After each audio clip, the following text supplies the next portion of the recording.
Hello and welcome to another episode of the Naina Redhu experience. I have a bit of a sniffle. Everyone seems to be having the flu or conjunctivitis. I'm glad I don't have conjunctivitis. I am going to talk about how freelancers can get paid. There was a comment, there was a post I think a couple of weeks ago which a photographer had made on their Instagram where they were saying that clients and brands should realize that freelancers also have to pay bills, etc., and they should pay freelancers on time. And this is an age-old thing. I don't know, some of you who've been following me or talking to me for the last 20 years know that I have talked about this a lot, and I mean a lot. And I have always advised that you should be accepting only 100% advance payment from whoever you're working with, unless you have a long-standing relationship with the client and you know that they always pay you and no one else is dependent on you and things like that. Now keep in mind that everyone has a different model of working when it comes to photography or anything else as a freelancer. For example, I work solo, so I don't have employees. I rarely partner with other vendors, for example, renting lights, for example, or getting a light guy on where it's a major production, etc. The way I shoot is I do independent jobs for mostly solo entrepreneurs, and then with larger brands they usually hire me because they like my style of photography and what I bring to the table. And usually I do not say yes to larger productions because that's not what I do. If there is a larger production and they need someone to shoot behind the scenes where I can be a fly on the wall, then that's how I shoot. Now there are other freelancers who have, for example, this person who posted, they had a light guy. They might have a spot boy. If it's a large production, you have a bunch of people who come together and work on it. You might have a first assistant photographer. You might have a second assistant photographer. If you are someone who produces, products that maybe a brand hired you to create 100 of, and you rent and live in a house which you also use as your studio, so you have to pay rent. It's not like the landlord is going to be like, oh yeah, you can pay me at the end of the month. No, the landlord is going to ask you for rent on the first of every month, because that's how that works. I think the reason why freelancers don't get paid is we don't really have a strong community. We work in an unorganized sector. There are no laws as such. For example, with land, as a landlord and a tenant, the kind of rules and regulations that exist make it difficult for people to not pay rent. There are people who will still default on rent and things like that, but our sector, freelancers in general, is completely unorganized. There are no laws in favor of our rights, if we have any. We don't have any, like when we work with a brand, we don't get any benefits, we don't get any pension, we don't get any healthcare, we don't get any house rent allowance. And a lot of us do not price our work with these things in mind, which is the first mistake that we make. You have to consider the business that you're running has expenses. You have rent, you have electricity, you have internet, you have perhaps a domain name that you pay for, you have a website hosting that you pay for, you have stationery that you pay for, you have travel expenses of fuel, of driving up and down or traveling to a client's place of work where you are doing the shoot. You have your cameras and your other equipment depreciation to think of. You need to think of replacing your gear every 5-10 years. That is an expense that you need to think of. These are all the costs of doing business that a lot of freelancers do not consider because they don't know. It just, as a freelancer, it just feels like a miracle that someone is actually paying you some amount of money to do something for them. Second thing which is related to this is that freelancers are usually low on self-confidence, and that is because we do not have a community, because we don't have people we can talk to who can tell us that this is how it is done. When you don't know how it is done, automatically your confidence is on the lower side because you're like, wait, I don't really know how this works. And a lot of people who are actually hiring you have more experience and they know that you don't know. And they take advantage of you because they are also running a business. For them, their goal is to get good work at the cheapest price possible. And if they meet somebody who is not confident, their work might be good, but they're not confident in their work and they charge less. No brand or no person in their sane mind is going to tell you, oh, you should be charging more and then pay you more. They will say, oh, this is too much and you should reduce it further, because they are doing business. They don't care about you. So to expect a brand to actually pay you and pay you on time is foolish, because why do they care? The only person responsible for making your business work is you. Okay. The third factor is, which is also related to this and related to self-confidence, is, like I always advise freelancers that you should get paid 100% in advance. Now, in some industries, this is a little difficult because, for example, advertising agencies. I don't remember, I don't know what the scene is right now, but, about 10 to 12 years ago, agencies used to work on spec, which means they used to produce work on speculation. A brand comes to an agency and says, we need this ad. And the agency will come up with 1 or 2 ideas and pitch it to the brand without getting paid. And then if the brand says, oh, we like this, then the brand pays them. So this is called speculative work, which means that if the agency is not getting paid, then how the hell are the vendors getting paid? So if an agency came to me as a photographer and said that, hey Naina, we love your work, I think this brand is great, it'll work for this campaign, your work fits with the brand, we want you to shoot this, but we will pay you after 90 days. Sorry bro, it doesn't work for me.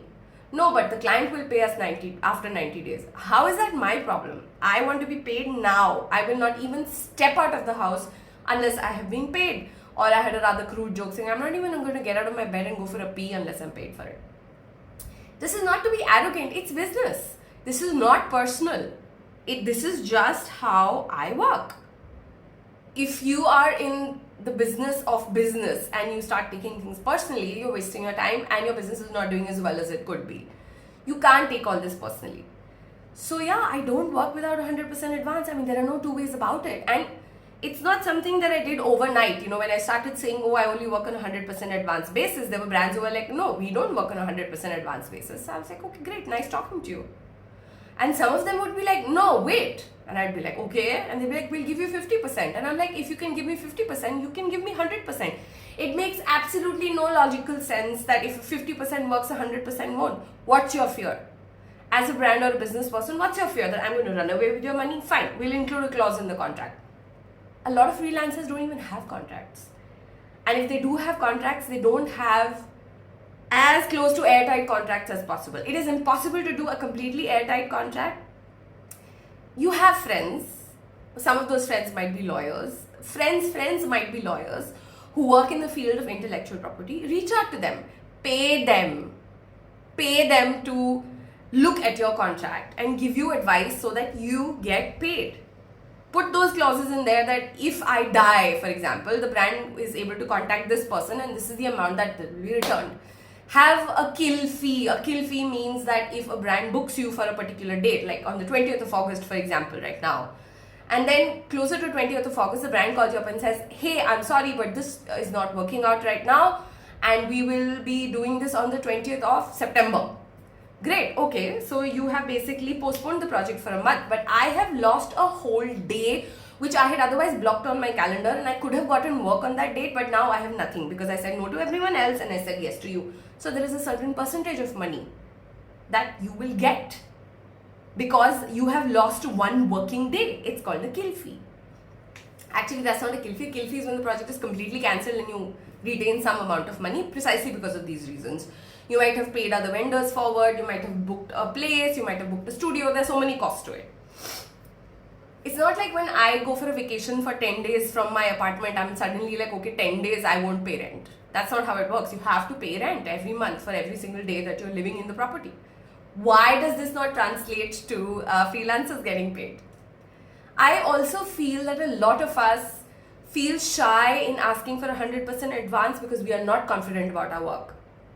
We feel that our work is not so good, that our work that a brand would like to work with us and give us 100% payment in advance. We feel excuse me, sorry, I told you I have a cold. Oh god. Okay, now there's a video of me sneezing and audio on a podcast as well. I hope I don't sneeze again.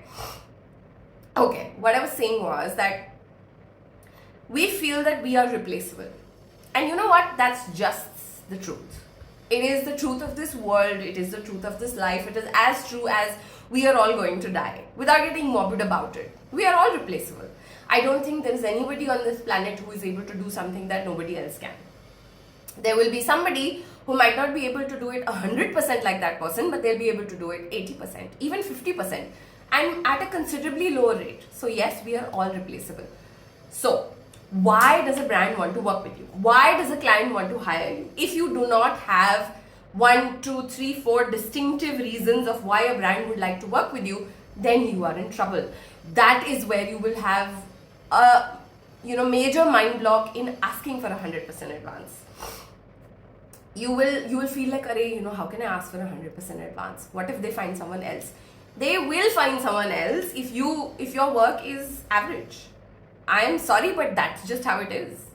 I mean, I'm not saying that my work is great shakes. My work, I think, photography-wise, is okay. I'm a good photographer. I am better than maybe 80% of the photographers in the market, but I am not the best photographer by any means. You can say that I shoot a variety of subjects. Oh, she doesn't know what she's doing. I do all kinds of edits. Oh my god, it's all over the place. She doesn't have a clear look and feel. But at the same time, there's so many things that I can do. So what I was saying was that in terms of, as a photographer, I feel that what I bring to the table is that I'm easy to work with.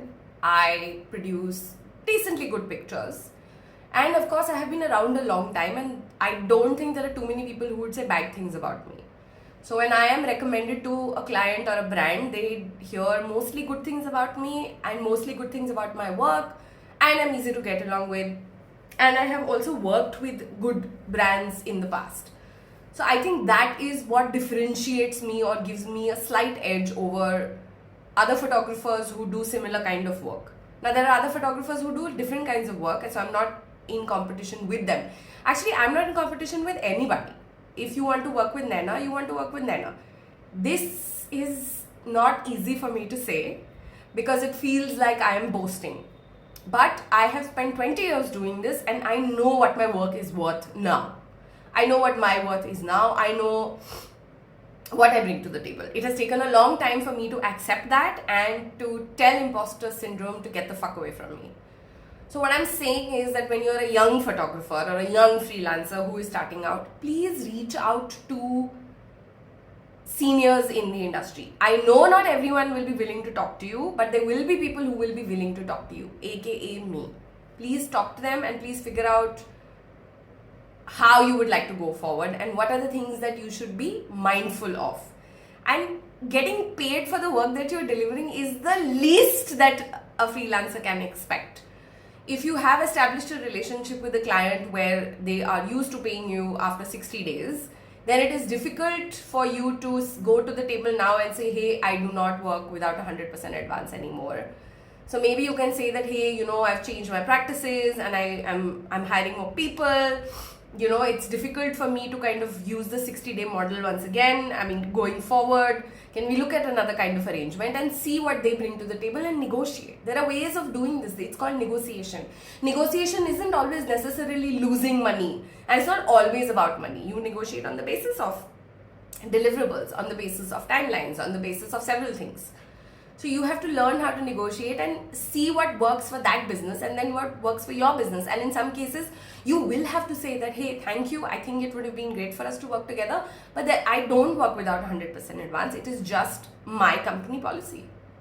And I'm sorry, we will not be able to work together this time. But next time, if you do have 100% advance and you want to work with me, you know where to reach me. It would be a pleasure to work with you.